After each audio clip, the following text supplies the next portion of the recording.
ஞானஸ்நானம் பெற்று ஏற்கனவே ஞானஸ்நானம் எடுத்தவர்கள், நான் இன்றைக்கு சொல்ல போகிற காரியங்கள் உங்கள் வாழ்க்கையில் இருக்குதான்னு நீங்கள் டெஸ்ட் பண்ணி பார்க்க போகிறீங்க. ஞானஸ்நானம் எடுக்க போகிறவர்கள் இதை நீங்கள் குறித்து வைத்து கொள்ளுங்கள். உங்கள் வாழ்க்கையில் நீங்கள் இதை தொடர்ந்து இதை செய்கிறதற்கு கர்த்தருக்குள்ளே உங்களை திடப்படுத்தி கொள்ளுங்கள். ஆமென். ஞானஸ்நானம் எடுக்க போகிறவர்கள் தங்களுடைய ஞானஸ்நானத்துக்கு பிற்பாடு செய்ய வேண்டிய 3 காரியங்கள், சரியா? அதுதான் இன்றைக்கி நம்ம தியானிக்க போகிறோம். நம்பர் 1, உங்கள் மாம்சத்தின் கண்ட்ரோலில் இருந்து ஆவியின் கண்ட்ரோலுக்கு நீங்கள் மாற்றப்படுகிறீர்கள் என்பதை நீங்கள் அறிந்து கொள்ளணும். இதை இப்படி கூட சொல்லலாம், மாம்சத்தின் பிடியிலிருந்து ஆவியின் அந்த கண்ட்ரோலுக்குள்ளே நீங்கள் மாற்றப்பட உங்களை ஒப்பு கொடுக்க வேண்டும். என்னைக்கெல்லாம் ஒப்பு கொடுக்கணும்? ஒவ்வொரு நாளும் நாம் ஒப்பு கொடுக்க வேண்டும். ஒரு ஆமேன்னு சொல்லலாமா? ஒருவேளை இவ்வளோ நாள் உங்களுடைய காரியங்களை நீங்கள் உங்கள் மாம்ச பலத்தோடு செஞ்சுருப்பீங்க. ஒரு காரியத்திற்கு, ஒரு இடத்துக்கு போகணுமா, ஒரு காரியத்தை செய்யணுமா, ஒரு காரியத்தை துவங்க வேண்டுமா, எல்லாமே உங்களுடைய மாம்ச பிளானிங் படி என்ன பண்ணிகிட்ருப்பீங்க, செய்து கொண்டு இருப்பீங்க. ஆனால் நீங்கள் ஞானஸ்நானம் என்ற உடன்படிக்கைக்குள்ளே வரும்போது நீங்கள் உங்கள் மாம்சத்தை இயேசு கிறிஸ்துவோடு கூட சிலுவையில் அறைய ஒப்பு கொடுக்கிறீர்கள். ஒரு ஆமேன். இயேசு கிறிஸ்துவோடு கூட சிலுவையில் அறைய ஒப்பு கொடுத்து, இனிமேல் நான் இல்லை, எனக்குள்ளே இருக்கிற இயேசு மகிமைப்படணும். ஆமென். உங்கள் வாழ்க்கையின் ஒவ்வொரு காலத்திலும் ஒவ்வொரு நாளும் உங்கள் வாழ்க்கையின் மூலமாக யார் மகிமைப்படணும்? யார் மகிமைப்படணும்? இயேசு மகிமைப்படணும். இவ்வளோ நாள் என் பெருமைக்காக, என் புகழுக்காக, என்னுடைய காரியங்களை குறித்து நான் என்னுடைய மேன்மைக்காக, என் குடும்பத்தின் மேன்மைக்காக நிறைய காரியங்களை செஞ்சுருப்பேன். என் மாம்ச பிரயாசங்களினால் நிறைய காரியங்களை நான் என்ன பண்ணியிருப்பேன், செட் பண்ணி வைத்து நிறைய காரியங்களை மாம்சத்திற்காக நான் செலுத்தியிருப்பேன், ஓடியிருப்பேன், நிறைய மாம்சத்திற்காக நேரங்களை செலவிட்டிருப்பேன். இனிமே என் ஞானஸ்நானத்திற்கு பிற்பாடு நான் யாரை டிபெண்ட் பண்ணி இருக்கணும்? பரிசுத்த ஆவியானவரை முழுவதுமாக சார்ந்திருக்கிற ஒரு வாழ்க்கை வாழ நான் என்ன பண்ணணும்? என்ன அர்ப்பணிக்கணும். இது ஒவ்வொரு நாளும் உங்களுக்குள்ளே இந்த எண்ணம் இருக்கணும். நான் இன்னைக்கு என்னுடைய மாம்சத்திற்காக நான் செலவிடுகிற நேரத்தை விட என்னுடைய ஆவியானவர் எனக்குள்ளே செயல்படுகிறதுக்கு நான் நேரம் செலவழிக்கணும். என்னுடைய மாம்ச இச்சைகளின்படி நான் நேரத்தை செலவிடுறதை விட ஆவியானவருடைய விருப்பத்திற்கு நான் என்ன பண்ணணும்? அர்ப்பணிக்கணும். இந்த காரியத்தை மாம்ச காரியமாய் நான் பிரயாசப்படுகிறதை விட்டுட்டு ஆவியானவருடைய சித்தம் இதில் என்னங்கிறதை குறித்த கவனத்தை நான் உடையவளாக என்ன பண்ணணும்? இருக்கணும். அதை குறித்து நம்முடைய நினைவுகள் எப்போதும் ஆவியானவரை குறித்தும், ஆவியானவரை துக்கப்படுத்தாத ஒரு வாழ்க்கை எப்படி வாழ்வது என்பதை குறித்த கவனம் ஒவ்வொரு நாளும் நமக்கு இருக்க வேண்டும். ஆமென்.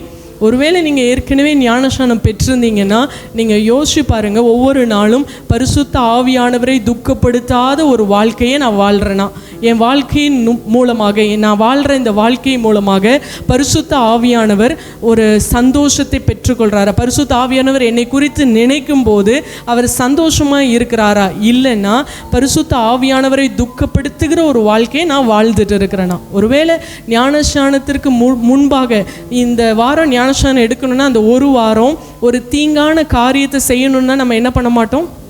வேண்டாம், இதை செய்ய வேண்டாம். பரிசுத்த குலைச்சலான காரியங்களுக்கு நேராக போகணும்னா வேண்டாம், இதை என்ன பண்ண வேண்டாம், செய்ய வேண்டாம். நம்ம என்ன பண்ண போகிறோம்? ஞானஸ்நானம் எடுக்க போகிறோம், அதனால இதை செய்ய வேண்டாம், இங்கே போக வேண்டாம், இதை பார்க்க வேண்டாம் அப்படின்னு நம்மளே சில மாம்ச பிரகாரமாய் நம்மளை என்ன பண்ணி கொள்கிறோம்?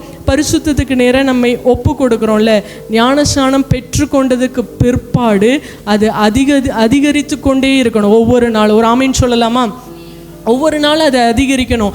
இந்த நாள் நான் என் மாம்ச பிரயாசத்தை குறைத்து ஆவியானவர் எனக்குள்ளே கிரியை செய்கிறதுக்கு நான் இடம் கொடுக்கறதற்கு நான் ஒவ்வொரு நாளும் என்னை அர்ப்பணிக்கிறவளா இருக்கணும். அப்போ ஞானஸ்நானத்தை பெற்றுக்கொண்டதுக்கு பிற்பாடு ஒவ்வொரு நாளும் நமக்குள்ளே இருக்க வேண்டிய கவனம் என்னது? நான் மாம்சத்தின் பிடியில் இல்லை, மாம்சத்தின் கண்ட்ரோலில் இல்லை, ஆவியானவருடைய கண்ட்ரோலில் இருக்கிறேன். ஆமென். ஆவியானவருடைய கண்ட்ரோலில் இருந்தேன்னா ஆவியின்படி நடத்தப்பட நான் என்ன பண்ணிடுவேன்? ஒப்பு கொடுத்துருவேன். என்னுடைய மாம்சம் இழுக்கிற இடத்திற்கு அல்ல, ஆவியானவர் விரும்புகிற இடத்திற்கு நான் என்ன பண்ணுவேன்? என்ன அர்ப்பணிப்பேன். ஞானஸ்நானத்தை பெற்றதுக்கு பிற்பாடு அந்த உடன்படிக்கைக்குள்ளே வரும்போது ஆவியானவருடைய பாதத்தில் நேரம் செலவிடுறதற்கும் ஆவியின் படி நடத்துகிறதற்கும் உங்களை என்ன பண்ணுங்க? ஒப்பு கொடுங்க. இது ஒருவேளை உங்களுக்கு முதல்ல கடினமாக இருக்கலாம். ஏன்னா இவ்வளோ நாள் நமக்கு மாம்சம் இச்சித்தபடியே நம்ம செஞ்சுருப்போம். ஃபோனாக 3 மணி நேரம் 4 மணி நேரம்னாலும் பார்த்துருப்போம். தூக்கமாக அது பாட்டுக்கு பகலில் எவ்வளோ நேரம்னாலும் தூங்கியிருப்போம், நைட்டு எவ்வளோ நேரம்னாலும் தூங்கியிருப்போம். நல்ல முழிச்சிருந்துருப்பான். ஆனால் இனிமே பரிசுத்த ஆவியானவருக்கு இணங்கும்படி உங்கள் சரீரத்தை பழக்கப்படுத்தி கொள்ளுங்கள். ஒரு ஆமேன்.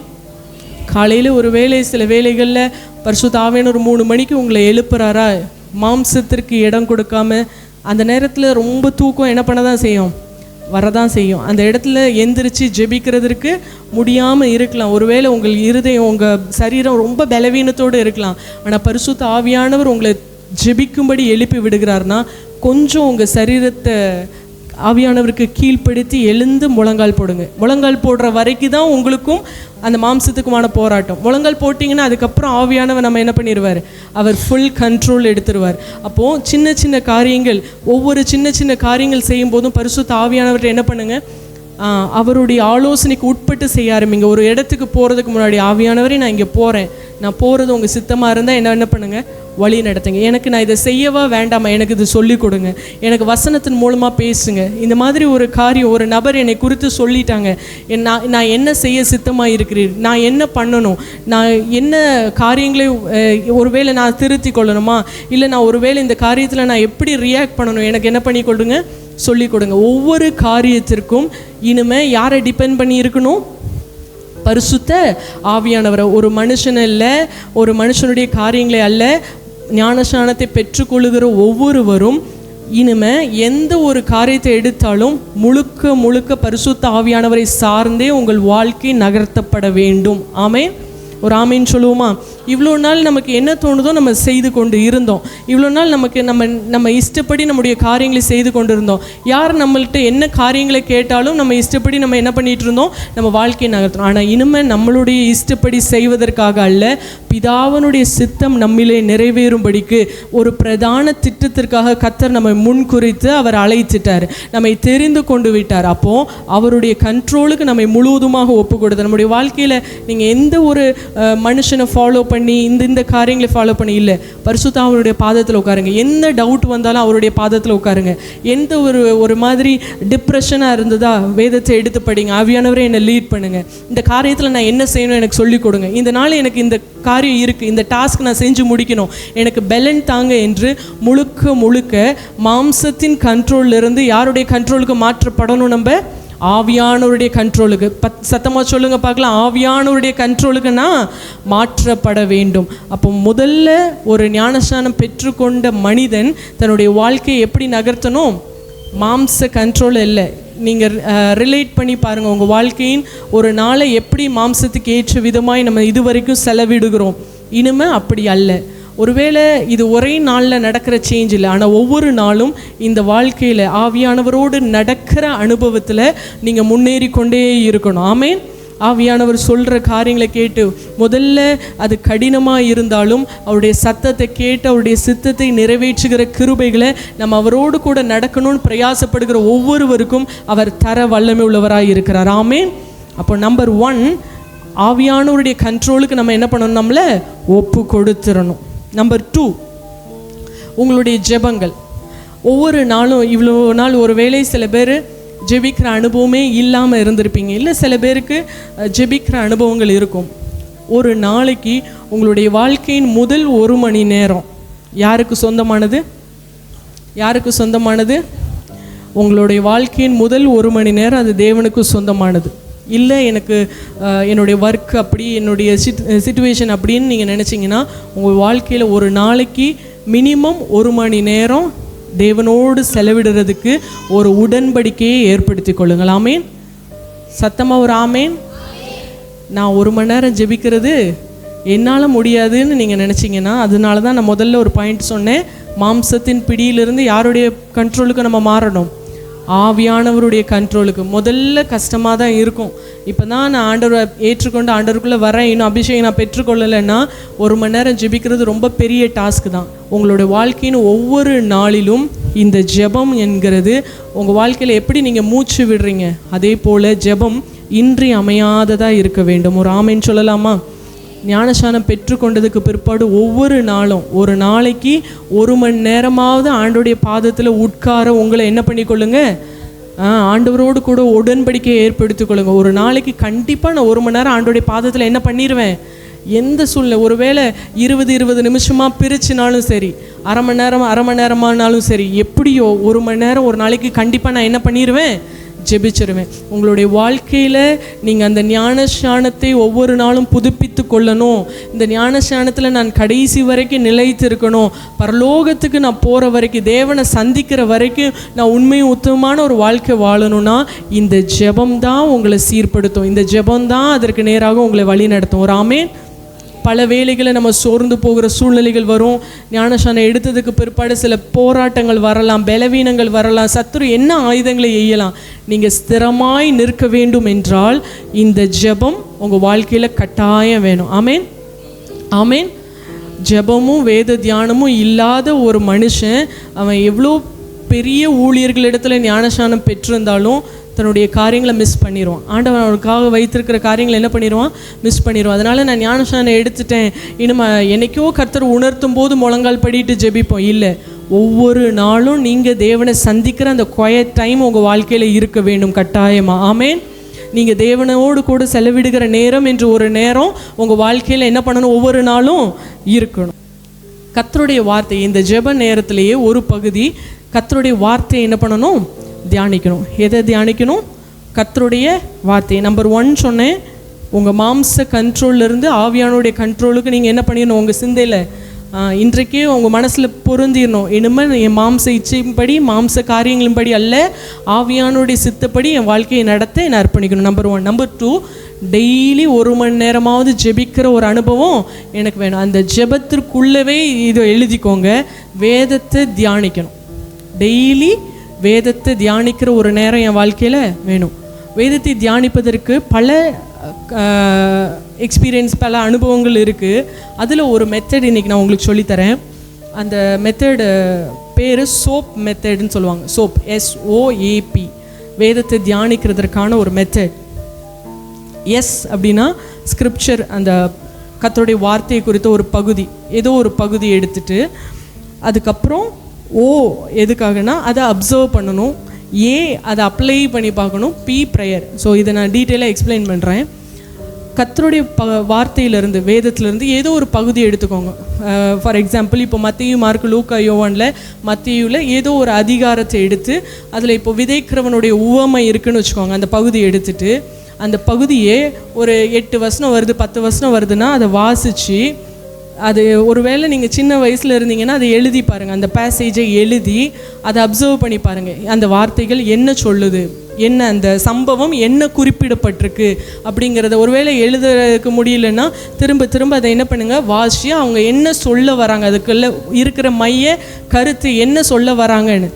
அப்புறம் இதை அப்சர்வ் பண்ணுறது, அப்ளை பண்ணுறதுனா இது என் வாழ்க்கைக்கு எங்கே தேவைப்படுகிறது, என் வாழ்க்கையில் ஒருவேளை நான் இதை வைத்து எதை சீர்படுத்தணும், இது என் வாழ்க்கையில் எந்த இடத்துல நான் இதை அப்ளை பண்ணணும், இதில் என் வாழ்க்கையில் எந்த இடத்துல இந்த வசனங்கள் கிரியை செய்ய போகிறது. ஒருவேளை அன்றைக்கி வாக்கு தத்தமாக இருக்கலாம், ஏதோ ஒரு வார்த்தை ஆண்டவர் நீங்கள் ஜெபித்து கொண்டு இருக்கிற காரியத்துக்கு பேசலாம், இல்லை நீங்கள் செய்ய போகிற காரியத்தை குறித்து கர்த்தர் உங்களுக்கு எச்சரிப்பை கொடுக்கலாம். அந்த பேசேஜ்லேருந்து கர்த்தர் எனக்கு என்ன சொல்ல வருகிறார், உங்கள் வாழ்க்கையோடு அதை என்ன பண்ணி பார்க்கணும், ஒப்பிட்டு பார்க்கணும்.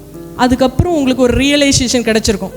இந்த வசனத்திலிருந்து ஆண்டவர் இன்னைக்கு பேசியிருக்கிறாரு, நம்ம இந்த காரியத்தை இனிமேல் என்ன பண்ணக்கூடாது, செய்யக்கூடாது, அல்லது இனிமேல் இன்னையிலிருந்து இந்த காரியத்தை செய்ய துவங்கணும். அப்படி ஏதோ ஒரு காரியம் உங்களுக்கு ஆண்டவர் உணர்த்தி இருப்பார்ல, அதை வைத்து ஜெபிக்கணும். ஆண்டவரே, இந்த காரியத்தை என் கூட இன்றைக்கி பேசியிருக்கீங்க, இந்த காரியத்தை விடணும்னு என்கிட்ட பேசியிருக்கிறீங்க, இந்த காரியத்தை நான் துவங்கணும்னு பேசியிருக்கிறீங்க, அதை செய்வதற்கான கிருபை எனக்கு என்ன பண்ணுங்க, கொடுங்க. இதை நான் எப்படி நிறைவேற்றணும், என் கூட இருந்து என்ன பண்ணுங்க, வழி நடத்துங்க. சோப் மெத்தட் புரிஞ்சுதா? ஸோ ஒரு வேதத்தை எப்படி தான் தியானிக்கணும், இது தியானிக்கிறதுக்கு இது ஒரு வழி. வேதத்தை இப்படி தான் தியானிக்கணும். ஒரு பகுதியை எடுத்து அந்த வார்த்தை என்ன சொல்லுதுன்னு ஆராய்ந்து அது நம்முடைய வாழ்க்கைக்கு என்ன சொல்லுது. ஒருவேளை ஒவ்வொரு ஊழியக்காரங்களுக்கும் ஆண்டவர் என்ன சொல்கிறாரோ அதை அவங்க மெசேஜாக கொடுக்குறாங்க. ஆனால் உங்கள் வாழ்க்கைக்கு என்ன தேவைங்கிறத ஆண்டவர் உங்கள் கூட பேசணுன்னா நீங்கள் அந்த பகுதியை எடுத்து தியானிக்கிறதுனா இதுதான், உட்காந்து இது நம்முடைய வாழ்க்கைக்கு எங்கே அப்ளை பண்ணணும். அப்போ ஆண்டவர் தெளிவாக உங்களுக்கு உணர்த்துவார், இதை செய்யணும், இப்படி செய்யணும், சில மறைப்பொருள்களை வெளிப்படுத்துவார். இவ்வளோ நாள் அந்த வசனத்தை வச்சு அநேக மெசேஜஸ் நீங்கள் கேட்டிருப்பீங்க, ஆனால் உங்களுக்கு ஆண்டவர் அந்த காரியத்தில் வந்து வித்தியாசமாக பேசுவார். உங்கள் வாழ்க்கைக்கு அது தேவைப்படுற மாதிரி பேசுவார், உங்களுக்கு எளிதாக புரிகிற மாதிரி பேசுவார். ஆண்டவர் இடத்துல இருக்கிற ஒரு ரொம்ப முக்கியமான ஒரு குணாதிசயம் என்னென்னா, ஒரு கார்பெண்டர்கிட்ட எப்படி பேசணும்னு ஆண்டவருக்கு தெரியும். ஒரு டெய்லர்கிட்ட எப்படி பேசணும்னு ஆண்டவருக்கு தெரியும். அவங்களுக்குள்ள டூல்ஸை யூஸ் பண்ணி ஆண்டவர் என்ன பண்ணுவார், பேசுவார். ஒரு ஊழியர் இடத்துல எப்படி பேசணும், ஒரு ராஜா கிட்ட எப்படி பேசணும், எவ்வளோ கீழே இறங்கி வந்து புரிய வைத்து பேசணும்னாலும் ஆண்டவரால் பேச முடியும். ஆண்டவரே இது எனக்கு புரியல, எனக்கு விலக்கி கொடுங்கன்னு நீங்கள் கேட்டிங்கன்னா உங்களுக்கு சொப்பனங்கள் மூலமாக விலக்கி தருவார். சில பேருக்கு பிரத்யேகமான தரிசனங்களை விலக்கி தருவார். சில பேருக்கு அவருடைய சத்தத்தின் மூலம் விலக்கி தருவார். அப்போது நீங்கள் வாஞ்சையாக வேதத்தை திறந்து அந்த அதிகாரத்தை வாசித்து அந்த பகுதியை வாசி, என் வாழ்க்கையில் இது இன்னைக்கு எங்கே கிரியை செய்யணும் ஆண்டவரே அப்படின்னு நீங்கள் ஒப்பு கொடுக்கும்போது கர்த்தர் வேதத்தின் மறைப்பொருள்களை உங்களுக்கு வெளிப்படுத்துவார். ஒரு ஆமைன்னு சொல்லலாமா? இதுதான் வேதத்தை தியானிக்கிறது. இப்படி நீங்கள் தியானிச்சிங்கன்னா 1 மணி நேரம் இல்லை, நேரம் போகிறதே என்ன பண்ணாது. இன்றைக்கி நமக்கு பைபிள் வாசிக்கிறதுனா போர் அடிக்குது. எதனால? இன்றைக்குள்ள 4 பேஜ் வாசித்து முடிச்சிடணும்னு வாசிக்கிறதுனால தான் என்ன வாசிக்கிறோன்னு தெரியாமல், எதுக்கு வாசிக்கிறோன்னு தெரியாமல் சில பேர் டெய்லி டைம் டேபிள் வச்சு வாசிப்பாங்க.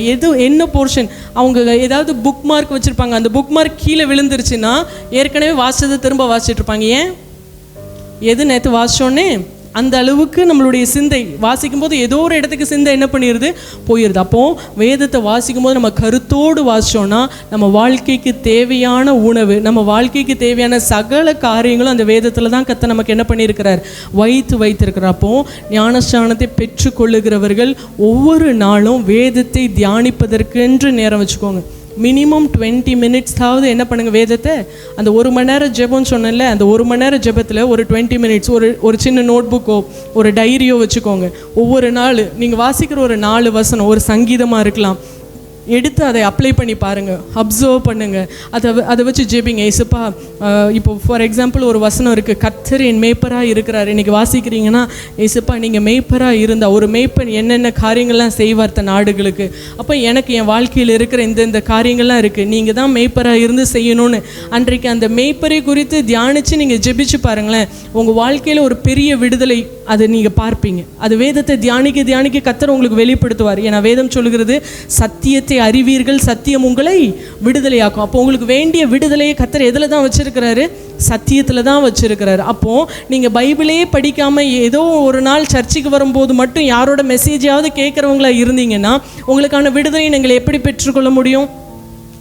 அந்த விடுதலை தாமதமாகி கொண்டே தான் இருக்கும். இன்னொருத்தர் யாராவது வேதத்தை தியானித்து எனக்கு சொல்லுவாங்க, அதை நான் காதால் கேட்டுட்டு வந்துடுவேன் அப்படின்னா நாம் அந்த விடுதலையை பரிபூர்ணமாக என்ன பண்ண முடியாது, பெற்றுக்கொள்ள முடியாது. ஒருவேளை எனக்கு பைபிள் படிக்க முடியாது அப்படின்னா யாரையாவது வாசிக்க வச்சு கேளுங்க. இல்லை மொபைலில் நிறைய அப்ளிகேஷன்ஸ் இருக்குது, வேதத்தின் வார்த்தைகளை கேட்டு தியானித்து, அல்லது சபையில் வரும்போது ஆண்டவருடைய வார்த்தையை பேசும்போது அந்த வார்த்தையை கவனித்து வைத்துக்கொண்டு வீட்டில் போய் அதை வச்சு என்ன பண்ணுங்கள், அதை வைத்து ஜெபிங்க. ஆண்டவரே இப்படி சொல்லியிருக்கீங்கல்ல, எனக்கு இந்த காரியத்தில் என்ன பண்ணுங்கள், நன்மை செய்யுங்க, இந்த காரியத்தில் எனக்கு கற்றுக் கொடுங்கன்னு வேதத்தை நம்முடைய வாழ்க்கையாய் மாற்றிக்கொள்ள வேண்டும். ஆமென்.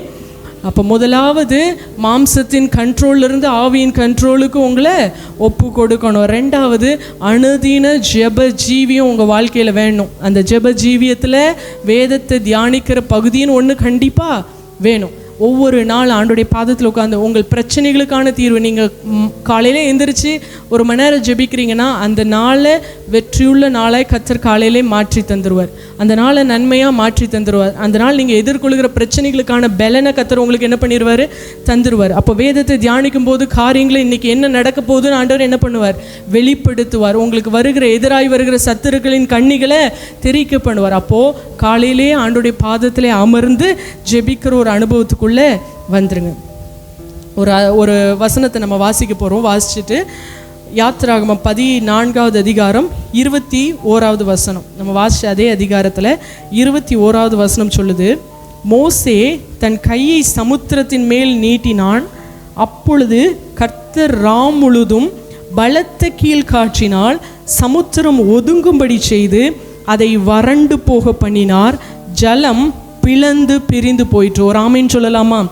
மோசே விடியற் காலையில் அவனுடைய கையை சமுத்திரத்துக்கு மேலே நீட்டும் போது கீழ்காற்றை கர்த்தர் அனுப்பி சமுத்திரத்தை ஒதுங்கும்படி செய்தாராம். உங்கள் வாழ்க்கையில் ஒருவேளை நீங்கள் ஜெபிக்கிற அனுபவம் உள்ளவர்களாக இது சமுத்திரத்தின் மேலே நீட்டுறது எதை அடையாளப்படுத்துது? உங்கள் பிரச்சனைகளுக்காக போராட்டங்களுக்காக ஜெபிக்கிறத அடையாளப்படுத்துது. நீங்கள் ஒருவேளை காலையிலே எந்திரிச்சு அந்த நாள் எதிர்கொள்ள வேண்டிய காரியங்களை ஆண்டோடைய சமூகத்தில் ஒப்பு கொடுத்து ஜெபிச்சிட்டிங்கன்னா கர்த்தர் கீழ்காற்றை வீச பண்ணி உங்கள் பிரச்சனைகளை ஒதுங்கும்படி செஞ்சிருவாராம். ஒரு ஆமேன் சொல்லலாமா? அன்றைக்கு இஸ்ரவேல் புத்திரருக்கு முன்பாக செங்கடல் என்னும் ஒரு பெரிய, அது செங்கடல்னு அதுக்கு பேர் வைக்கிறத விட மரண கடல்னு தான் நினச்சிட்டு இருந்திருப்பாங்க. ஏன்னா பின்னாடி பார்வோனினுடைய அச்சுறுத்துகிற சேனைகள், முன்னாடி செங்கடல். நம்ம எப்படியும் போகிறதுக்கு வழியே கிடையாது, என்ன பண்ணுவோன்னு திகைக்கும் போது, ஒருவேளை இஸ்ரவேல் ஜனங்கள் பல லட்சம் ஜனங்கள் டிராவல் பண்ணுறாங்க, ஒவ்வொருத்தங்க ஒவ்வொரு ஆலோசனைகளை கொடுத்துருக்கலாம். ஆனால் ஆண்டவர் சொல்கிறாரு, சமுத்திரத்தின் மேலே உன் கையை நீட்டு. உங்கள் பிரச்சனைகள், ஒருவேளை நீங்கள் சந்தித்து கொண்டு இருக்கிற உங்கள் வாழ்க்கையின் பிரச்சனைகளுக்கு பல ஆலோசனைகளை உங்கள் சுற்றி இருக்கிற நபர்கள் தரலாம். இப்படி செஞ்சனா இந்த பிரச்சனையிலேருந்து வெளியில் வந்துடலாம், உன் பொருளாதார பிரச்சனைகளுக்கு இப்படி செய், உன்னோட பலவீனத்துக்கு இப்படி செய், ஒருவேளை இதுக்கு நீ இப்படி ட்ரீட்மெண்ட் எடுத்துகிட்டு இருக்கல, இந்த மருத்துவர் இடத்துல போ, இல்லை இந்த மாதிரி உன்னோட ஃபுட்டு காரியங்கள் இப்படி செய், இப்படி நிறைய ஆலோசனைகள் உங்கள் பிரச்சனைகளிலிருந்து நீங்கள் வெளிப்படுவதற்கு சுற்றி இருக்கிற மனிதர்கள் தரலாம். இல்லை உங்களுக்குள்ளே நிறைய யோசனைகள் வரலாம். ஆனால் ஆண்டவர் சொல்கிறாரு, சமுத்திரத்தின் மேலே உன் கையை நீட்டு. உங்கள் பிரச்சனைகளுக்கு மேலே கைகளை நீட்டி ஜெபிங்க. நீங்கள் எதிர்கொள்ளுகிற காரியங்கள், உங்களை வேதனைப்படுத்துகிற காரியங்களுக்கு நேர கைகளை நீட்டி ஜெபிங்க. ஒருவேளை சில மனிதர்கள் மூலமாக உங்களுக்கு போராட்டங்கள் வந்து கொண்டு இருக்குன்னா அந்த மனிதர்களுக்காக ஜெபிக்க ஆரம்பிங்க. நீங்கள் சமுத்திரத்தின் மேலே, சமுத்திரம் என்னும் பிரச்சனைகளுக்கு மேலே உங்கள் கரங்களை நீட்டி நீங்கள் ஜெபிக்கும் போது கர்த்தர் அந்த சமுத்திரத்தை ஒதுங்கும்படி செய்து ஜலம் பிளந்து பிரிந்து போயிட்டான். எப்படி போச்சான்? அந்த எது அவர்களுக்கு தடையாக இருந்ததோ அதை கர்த்தர் கீழ்காற்றை அனுப்பி பிளந்து பிரிந்து போக பண்ணினாராம். அப்போது உங்கள் பிரச்சனைகள் பிளந்து பிரிந்து போகிறத நீங்கள் பார்க்கணுன்னா நீங்கள் அந்த பிரச்சனைகளுக்காக தேவ சமூகத்தில் போய் நிற்கணும். ஒரு ஆமேன்னு சொல்லலாமா? உங்கள் பிரச்சனைகளுக்கு நேர கைகளை நீட்டி ஜெபிக்கும் போது எவ்வளோ பெரிய பிரச்சனைகளாக இருந்தாலும் சரி, அவ்வளோ பெரிய செங்கடலே பிளந்து அது பிரிந்து போனதுன்னா உங்கள் இப்போ வாழ்க்கையின் பிரச்சனைகள், நம்ம வாழ்க்கையில் சந்திக்கிற பிரச்சனைகளை பிளந்து பிரிந்து போக பண்ணுவது கர்த்தருக்கு எவ்வளோ எளிதான ஒரு காரியம். ஒரு ஆமேன் சொல்லலாமா? அப்போது நம்முடைய பிரச்சனைகளை குறித்து நம்ம மனிதர்களிடத்தில் தெரியப்படுத்துவதற்கு முன்பதாக, நம்முடைய போராட்டங்களை குறித்து மனிதர்களிடத்தில் அந்த சொல்யூஷனுக்காக ஓடுகிறதற்கு முன்பதாக தேவ சமூகத்திலே போய் நின்று உங்கள் பிரச்சனைகளுக்காக ஜெபிங்க. ஆமேன். உங்கள் பிரச்சனைங்க ஞானஸ்நானம் பெறுகிற வரைக்கும் ஒருவேளை நீங்கள் ஒரு ஜெப உதவியை நீங்கள் ஊழியரிடத்திலோ மற்ற பிலீவர்ஸ் இடத்துலையோ நீங்கள் பெற்றுக்கொண்டு இருக்கலாம். ஸ்நானம் பெற்றுக்கொண்ட பிள்ளைகள் ஒவ்வொருவரும் உங்களுக்கான பிரச்சனைகளுக்காக யார் தான் ஜெபிக்கணும்? நீங்கள் தான் ஜெபிக்கணும். இல்லை நான் இன்னும் பால் குடிக்கிற குழந்தையாகவே இருப்பேன் அப்படின்னா தேவ ராஜ்யத்துக்குள்ளே நம்ம பிரவேசிக்க முடியாது. நமக்கு பிரச்சனைகள் வரும், போராட்டங்கள் வரும். ஆனால் வேதம் சொல்லுகிறது, உலகத்திலே உங்களுக்கு உபத்திரவம் உண்டு, ஆனாலும் திடன் கொள்ளுங்கள், நான் உலகத்தை ஜெயித்தேன். உலகத்தை ஜெயித்த தேவன் நம்மோடு கூட இருக்கிறார். ஞானஸ்நான உடன்படிக்கையில் நீங்கள் அவரோடு கூட மரித்து அவரோடு கூட எழுப்பப்பட்டு இருக்கிறீர்கள். அப்போ இவ்வளோ நாள் உங்களுக்காக சபையில் ஒரு ஜெபிக்கிறதுக்கு சப்போர்ட்டு தேடி இருக்கலாம். ஒரு பிரச்சனைனா உடனே ஒரு ஊழியர் இடத்துல போயிருக்கலாம். ஆனால் ஞானஸ்நான உடன்படிக்கைக்குள்ளே வந்ததுக்கு பிற்பாடு உங்கள் பிரச்சனைகளுக்கு எதிராக நீங்கள் கரங்களை நீட்டும் போது அந்த ஜலம் பிளந்து பிரிந்து போகும். ஆமேன். கர்த்தர் உங்களை கொண்டு அந்த காரியங்களை செய்வார். நீங்கள் கானானுக்கு நேரம் நடத்தப்படுவதற்கு ஒருவேளை எரிகோ இருக்கிறதா, அது துதியினால் மேற்கொள்ளுகிற வல்லமையை கர்த்தர் யாருக்குள்ளே வைப்பார்? உங்களுக்குள்ளே வைப்பார். அப்போ நீங்கள் அதை என்ன பண்ணணும்? ஒவ்வொரு நாளும் அதை பெற்றுக்கொள்ளணும், ஒவ்வொரு நாளும் அதை சுதந்திரித்து கொள்ளணும். ஞானஸ்நானம் பெற்றுக்கொண்டவர்கள் நீங்கள் ஒவ்வொரு நாளும் இந்த ஜெப அனுபவத்துக்குள்ளே வந்துட்டீங்கன்னா, சத்தியத்தை அறிகிற அனுபவத்துக்குள்ளே வந்துட்டீங்கன்னா, நீங்கள் இந்த காரியங்கள்லேருந்து ஒரு பெரிய ஒரு மாற்றத்தை உங்கள் வாழ்க்கையில் நீங்கள் என்ன பண்ண பார்க்க ஆரம்பிங்க. இன்னும் பால் அருந்துகிற குழந்தைகளை போல, இன்னும் நான் ரட்சிக்கப்பட்டு எத்தனை வருஷம் ஆனாலும் எனக்கு ஒரு பிரச்சனைனா நான் ஓடி ஊழியக்காரர் எப்போ ஜெபிப்பார்னு இருப்பேன் அப்படின்னா தேவனுடைய ராஜ்யத்திற்கு நம்ம என்ன பண்ண முடியாது? பங்காளிகளாய் மாற முடியாது. அப்போது நாம் அந்த பலனை பெற்றுக்கொள்ளணும். நாம் அந்த பலனை என்ன பண்ணணும்? பெற்றுக்கொள்ளணும். அந்த பலன் எப்போ கிடைக்கும்? தேவ சமூகத்தில் அமர்ந்து தேவ வார்த்தைகளை தியானித்து நம்ம ஜெபிக்கும் போது தான் அந்த பலன் நமக்கு கிடைக்கும். மூணாவது, கர்த்தருக்காக ஆவிக்குரிய பிள்ளைகளை பெற்றெடுக்கிற ஒரு பிள்ளைகளை நீங்கள் என்ன பண்ணிடணும்? மாறிடணும். நீங்கள் இந்த வருஷம் ஞானஸ்நானம் பெற்றுக்கொள்கிறீங்க. அப்போ அடுத்த வருஷம் இந்த நாளுக்குள்ளே நான் இன்னொரு பேரை கர்த்தருக்குள்ளே என்ன பண்ணிடணும்? வழி நடத்திடணும். அட்லீஸ்ட் ஒருத்தரையாவது நான் கர்த்தருக்கு நேராக என்ன பண்ணிடணும்? கொண்டு வந்துடணும். இந்த மோசேயின் தாய்க்கு அரசாங்கம் சப்போர்ட்டாக இல்லை, சுற்றி இருக்கிற மனிதர்கள் ரொம்ப இருளான ஒரு சூழ்நிலை. இந்த குழந்தையை அவர்கள் பெற்றெடுத்து இந்த குழந்தை அழகாக இருக்குன்னு சொல்லி 3 மாதம் ஒழிச்சு வச்சாங்களாம். இந்த இருளான இந்த பூமியில், இந்த உலகத்தில் சுற்றி நம்மளுக்கு சாதகமற்ற சூழ்நிலையில் கர்த்தருடைய அழைப்பு யார் மேலே இருக்குது? இந்த பிள்ளை கர்த்தருடைய பிள்ளை, இது கர்த்தருக்காக வளர்க்கப்படணுங்கிற பிள்ளையை உங்கள் கண்கள் பார்த்து அந்த உலகத்தின் பார்வை அவர்கள் மேலே பட்டு விடாமல், சத்ருவின் பிடி அவர்கள் மேலே பட்டு விடாமல் அவர்களை ஒளித்து வைத்து அவர்களுக்கு வேண்டிய சத்தியத்தை கொடுத்து ஒரு பாயிண்ட் வரைக்கும் தான் அவங்களால ஒளிச்சு வைக்க முடியுது. அதுக்கப்புறம் விசுவாசத்தோடு கொண்டு போய் என்ன பண்ணுறாங்க? தேவனுடைய பாதுகாப்பை நம்பி நதியின் ஓரமாக போய் வைக்கிறாங்க. அப்போது கொஞ்ச நாள் நீங்கள் அந்த பிலீவரை என்ன பண்ணணும்? ஆண்டவரை பற்றி தெரியாதவங்களுக்கு சுவிசேஷத்தை சொல்லி இந்த பொல்லாத இருளான உலகத்திலிருந்து அவர்களை காத்து கொஞ்சம் கொஞ்சமாக அவர்களுக்காக ஜெபித்து சத்தியத்தை சொல்லி ஒரு நாள் வரும், விசுவாசத்தோடு இந்த உலகத்துக்குள்ளே அவர்களை அனுப்பும்போது மோசே வளர்ந்து பெரிய ரட்சிப்பை கொண்டு வருகிற ஒரு வல்லமையான ஊழியராக எழும்பினார். ஆமென். உங்கள் மூலமாக அப்படிப்பட்ட வல்லமையான ஊழியர்கள் எழும்பணுங்கிற தரிசனத்தோடு நீங்கள் வருகிற வருஷத்தில் செயல்பட ஆரம்பிக்கணும். ஆமென். நான் சொல்ல வர்றது புரியுதா? நான் ஞானஸ்நானம் எடுத்ததே பெரிய கடவுள் புண்ணியம். நான் இன்னொருத்தருக்கு போய் ஆண்டவரை பற்றி எப்படி சொல்கிறது? அப்படி இல்லை. நாம் ஒரு தேவனுடைய அன்பையும் தேவனுடைய கிருபையும் நம்ம ருசி பார்த்துட்டோம். வருகிற வருஷங்களில் என் மூலமாக ஒரு கூட்ட ஜனங்களை நான் என்ன பண்ணணும்? ஆண்டவருக்காக நான் எழுப்பணும். அந்த ஒரு தாகம் நம்முடைய இருதயத்தில் ஒவ்வொரு நாளும் ஒவ்வொரு ஆத்துமாக்களை பார்க்கும்போது இதே போல தான் நான் ஒரு நாள் ஆண்டவருக்கும் எனக்கும் தூரமான ஒரு வாழ்க்கையில் இருந்தேன். ஆண்டவர் என்ன ரட்சித்து என்ன அபிஷேகம் பண்ணி எனக்கு அந்த உடன்படிக்கையில் அவருடைய அன்பின் ஐக்கியத்துக்குள்ளே என்னை கொண்டு வந்து சேர்த்தார்ல, அதே போல் வழி அறியாமல் தெரிந்து கொண்டிருக்கிற ஜனங்களுக்கு, ஒரு இருளை நோக்கி ஓடிக்கொண்டிருக்கிற ஜனங்களுக்கு நான் ஒரு பிரகாசிக்கிற ஒளியாக மாறணுங்கிற ஒரு சிந்தை ஞானஸ்நானம் பெற்றுக்கொள்கிற ஒவ்வொருவருக்குள்ளும் பொருத்தப்பட வேண்டும். ஆமென். முதலாவது நீங்கள் ஆவியின் கண்ட்ரோலுக்கு மாறி நீங்கள் டெய்லி ஜெபிக்க ஆரம்பிச்சிட்டிங்கனாலே உங்களுக்குள்ளே இந்த சுவிசேஷ அக்கினி என்ன பண்ண ஆரம்பிச்சிடும்? ஏறிய ஆரம்பிச்சிடும். நான் பெற்ற அந்த நன்மையை, நான் பெற்ற அந்த கிருபையை, நான் பெற்ற அந்த விசேஷமான ஆசீர்வாதங்களை இவங்களும் பெற்றுக்கொள்ளணும். உங்களை போல இருக்கிற ஜனங்களுக்காக ஜெபிங்க. உங்களை சுற்றி இருக்கிற ஆத்துமாக்களை தேடி உங்களை பல தேசங்களுக்கு நான் கடந்து போகணும்னு சொல்ல, உங்களை சுற்றி எத்தனையோ ஆத்துமாக்கள் கண்ணீரிலும் புலம்பலிலும் வாழ்க்கை இன்னைக்கு முடிச்சுக்கலாமா நாளைக்கு முடிச்சுக்கலாமா என்று விரக்தியோடு வாழ்ந்து கொண்டிருக்கிற எத்தனையோ ஆத்துமாக்கள் இருக்கிறாங்க. அவர்களை கர்த்தருடைய மந்தைக்கு நேராக அழைத்து கொண்டு வர்றதுக்கு உங்களால் முடிஞ்ச பிரயாசங்களை நீங்கள் ஒவ்வொரு நாளும் எடுக்கணும். ஆமீன். ஆமீன் சொல்லலாமா? அப்போ ஞானஸ்நானம் பெற போகிறவங்க நீங்கள் செய்ய வேண்டிய காரியம் என்னது? இவ்வளோ நாள் நீங்கள் உங்கள் காரியத்துக்காக யுத்தம் பண்ணிட்டு இருந்தீங்க. ஒரு காரியம் உங்களுக்கு வேணுமா? நீங்கள் சண்டை போட்டு போராடி பேசி அதற்கான காரியங்களை செய்து, இனிமே உங்களுக்காக யார் கிரியை செய்ய போகிறா? கர்த்தர் கிரியை செய்ய போகிறார். அந்த எண்ணம் உங்கள் இருதயத்தில் வைக்கப்படணும். நான் போய் என் காரியத்துக்காக நிற்க போகிறது இல்லை, நான் போய் இந்த காரியத்துக்காக அலைந்து திரிய போகிறது இல்லை, நான் போய் இந்த காரியத்துக்காக நான் பேசி பேசி புரிய வைக்க போகிறது இல்லை. கர்த்தர் கிரியை செய்யும்படிக்கு நான் என்னை ஒப்பு கொடுக்க போகிறேன். ஆமென். ரெண்டாவது, ஒரு மணி நேரம் ஆண்டவருக்கு சொந்தமானது.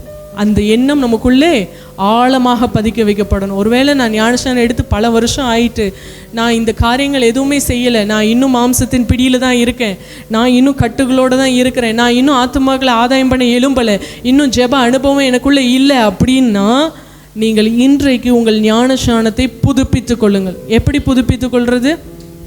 ஆண்டவரே, நான் ஞானஸ்நானம் பெற்று அதனுடைய மகத்துவத்தை உணராமல் என்ன பண்ணிட்டேன்? என் வாழ்க்கையை செலவழிச்சிட்டேன். என்னை மன்னிச்சு என்னை மறுபடியும் உங்கள் அன்புனால் அந்த உடன்படிக்கைக்கு சொந்தக்காரனாக என்னை என்ன பண்ணுங்க? மாற்றுங்க. நான் மறுபடி திரும்ப போய் மூழ்கி எந்திரிக்க முடியாது. ஆனால் தேவனிடத்தில் ஒப்புரவாகி நான் என்னுடைய ஞானஸ்நானத்தை நான் புதுப்பித்து கொள்ள முடியும். ஒரு ஆமேன்னு சொல்லலாமா?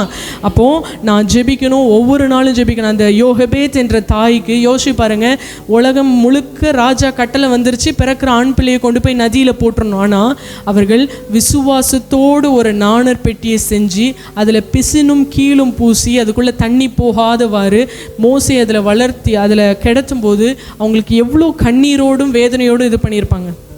நான் பெற்றெடுத்த பிள்ளை நதியில் போகுது, என்ன ஆக போகுதுன்னு தெரியாது. இந்த மாதிரி ஒரு பார்வோனுடைய குமாரத்தி வருவாங்க, ஸ்நானம் பண்ணுறதுக்கு எடுத்துகிட்டு போவாங்கங்கிறது தெரியாது, என்ன ஆக போகுதுன்னு தெரியாது. ஆனால் என்ன ஆனாலும் பரவாயில்ல, நான் உங்கள் கரத்தில் ஒப்பு கொடுக்குறேன்னு அதை கொண்டு போய் என்ன பண்ணி வைக்கிறாங்க? அதை போய் நதியில் போடலை, நதி ஓரமாக கொண்டு போய் என்ன பண்ணுறாங்களாம்? வைக்கிறாங்களா? நம்முடைய வாழ்க்கையின் காரியங்கள் சில வேளைகளில் நம்மளுடைய கை மீறி போகிற காரியங்கள் சிலது நடைபெறும். இதில் என்ன பண்ண போகிறோம்? திக்கி திணறி தடுமாறுகிற வேளைகளில் விசுவாசத்தோடு கர்த்தருடைய கண்ட்ரோலுக்கு உங்களை ஒப்பு கொடுத்துட்டு நீங்கள் சைலண்ட்டாக இருங்க. கர்த்தர் மூலமாக பெரிய ரட்சிப்பை கட்டளையிடுவார். ஆமென். அதே போல் ஆவிக்குரிய பிள்ளைகளை நீங்கள் வரும் காலங்களில் பெற்றெடுக்கும்படிக்கு உங்கள் சிந்தையில் அந்த கவனத்தை என்ன பண்ணுங்க? வைத்துக் கொள்ளுங்கள். கர்த்தர் நம்மை ஆசீர்வதிப்பாராக.